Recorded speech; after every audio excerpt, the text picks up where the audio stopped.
Welcome to Tea Time, an initiative of the Emerging Markets Institute.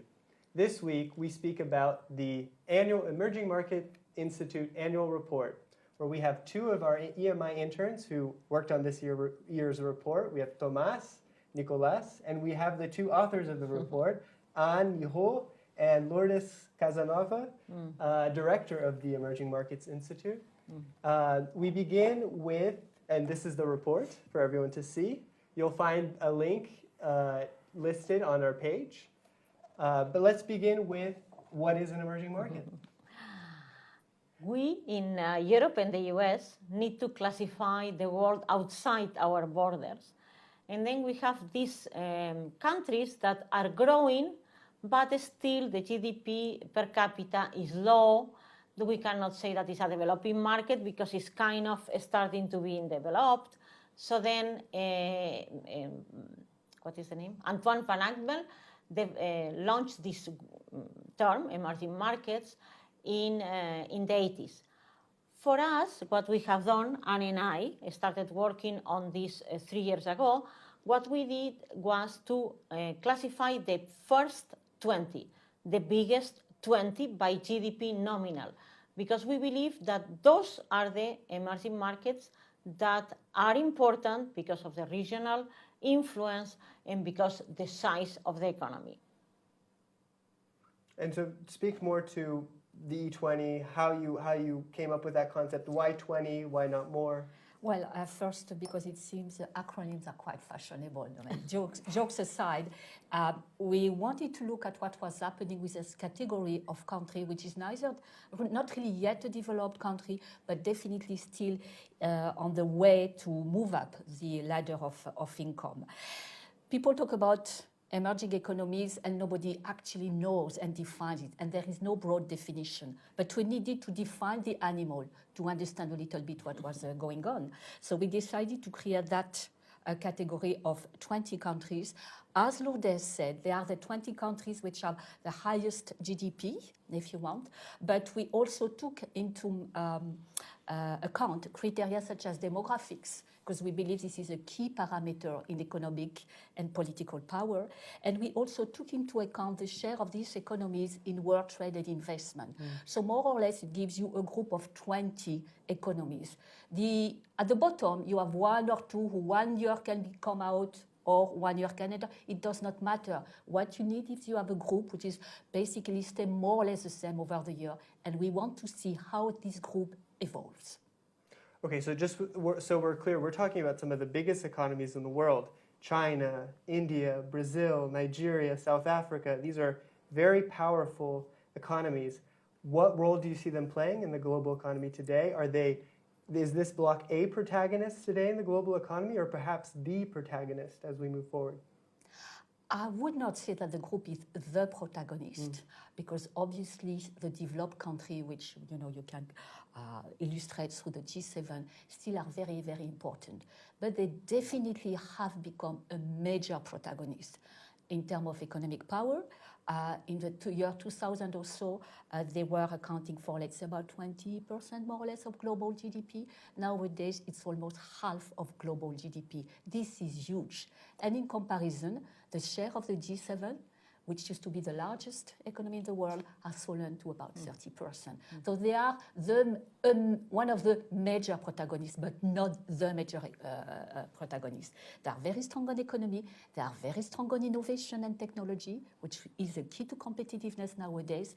They have a huge demographic power. If you take India and China, you have 3 billion people out of a planet with about 7 or 8 billion people. So that's what basically they are definitely taking over a large part of the global economic and political power. And what we do as well is to look at the power that is reflected into business. So we use the Global 500 from the magazine Fortune. So we did a longitudinal study. If you look at the year 2000, you had US dominating that. Almost 200 companies were from the US. Then we look at 2018. The publication will be in the next weeks. So so 25, 26, 27 years later, you have 103 companies from China, and the number of companies from the US has gone down to 133. So, and then you have India, Brazil with 7, and then you have Korea, that is still considered an emerging market by many institutions. MSCI is part of the MSCI, and we also consider it an emerging market with 15. So the power, and that's what we concentrate in the second part of the report, is manifested in the number of companies that are also becoming global, and that's what we explore.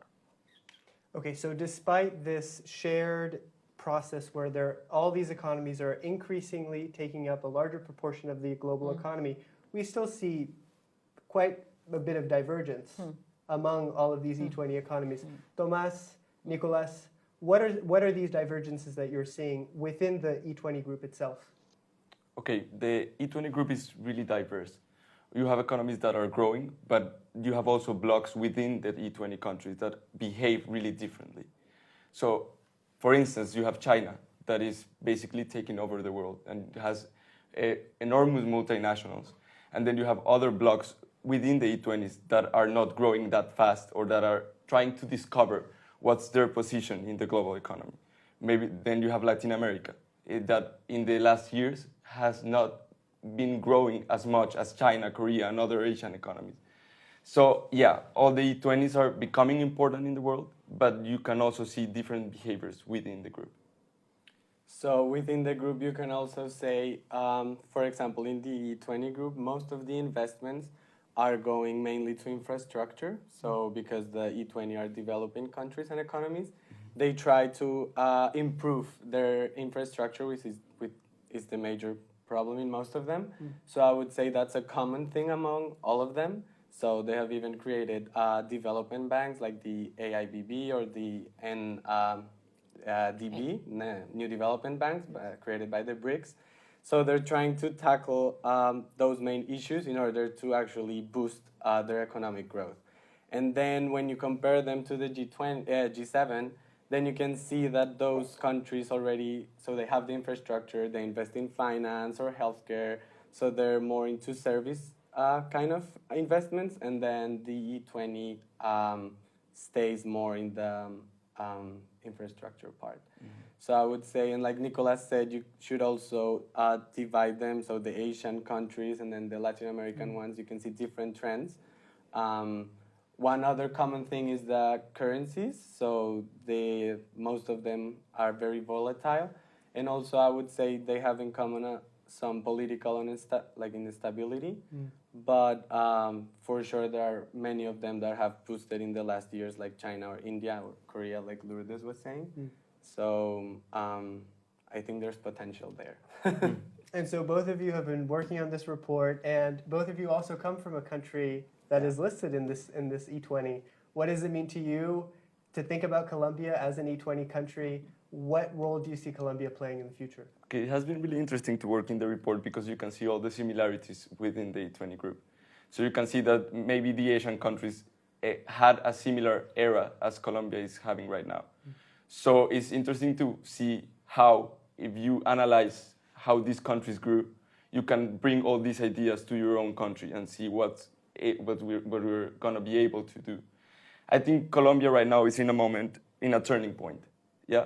So in all of our history, we have depended a lot on commodities. Like Colombia has always been an exporting country of coffee, coal, oil, and we are really dependent on commodity prices. So right now, the oil prices went down, and Colombia is in a vulnerable point. But I see a bright future because we have a new president, and he's saying he's gonna be in favor of entrepreneurship. And I think that's what Colombia needs right now, and many E20 countries need right now to discover what's their position and what's their competitive advantage to play an important role in the global economy. And for me, so we were having this discussion with Lourdes the other day. I think, like Nicolas said, entrepreneurship is very important and innovation as well. So I would say we would need in Colombia a better tax reform and a more, so they have to lower the taxes for startups. and for starting companies. In Colombia, we call them the pymes, in order to actually create incentives for people to go there and innovate. So also, I would say the country needs a better state. It doesn't need, a lot of the government is trying to put more burdens and gain more control in all of the areas. And I would say we need just a better one, not a bigger one. I would say that the point that you are saying about entrepreneurship is very important in Latin America and in other emerging markets. So there are two issues here. One is that entrepreneurs and SMEs are not supported enough because the countries are poor and don't have resources. And another one that is very interesting, and a recent study of the World Bank pointed to the fact that sometimes you don't have enough big companies in those countries, and that's clear the case in Latin America and in other emerging markets as well, to pull the small ones. So the big companies, and a case in point is Tencent in China. Tencent has created an innovative ecosystem in which support small startups. So we need more Tencents in Latin America and in other parts of the emerging world that pull their own. Another example, I would say, for instance, Intel. Intel was in Costa Rica and pulled small companies, and that was very positive for the country. But then Intel, that was not from Costa Rica, moved to another country. So then I believe there is an importance, and I don't know how to do that, to keep a balance between supporting your own and having a fair play for everybody, but definitely countries need to support also their local ecosystem of big companies that will be the ones hopefully supporting us. For instance, Petrobras does as well in Brazil, that will support and make the small and medium enterprises grow. So your point, again, you are young, about to start your careers, worrying about entrepreneurs and SMEs. So that's a very important point for us. And actually, this year we are including one chapter on entrepreneurship in China. So we are going to be looking at small companies. So we're coming to an end for this session, but I did want to end with one last question about, we're at a time, as you know, of increased protectionism, risks of trade war. To what extent do you see the emerging markets, the E20, speaking with one voice at such a critical juncture? Speaking with one voice, it is quite an interesting question, because even within some group, which are not the E20, people have a lot of difficulty to speak in one voice. And as of now, we have not seen any specific reaction from emerging economies, specifically beyond China, and also a little bit Korea and India, but we have not really heard the others. Not because they are affected, but they have to digest what is happening. So speaking in one voice right now, no. But what is very interesting, when I think, if you take a kind of historical view of this thing, is that now you have countries like India and China who are really defending a liberal world, if I may say so, or a world with much less protection, or basically taking the defending position that some very prominent developed economy were taking 20 years ago. So we have a kind of a U-turn. Right now, however, as far as our emerging economy as a group, no, we have not really seen any basically common position, but that's not surprising. Many of them are affected, I would say, differently. I would like to add that actually we have to take a position for this year's report. And last night it was 1 a.m. and Anne and I were fighting quite a bit, deciding what position to take. So it's too early to say to find out what is going to happen. But I think unity is needed in a moment in which certain certainties are falling apart, and certain multilateral institutions that have been there forever since the Second World War, so are falling apart. So definitely Latin America, and that's something that I finish my classes always telling my students, and to you who are doing a PhD here at Cornell, I tell them, please go into politics. We need more politicians. So we leave you a world that is going to be with a lot of new ideas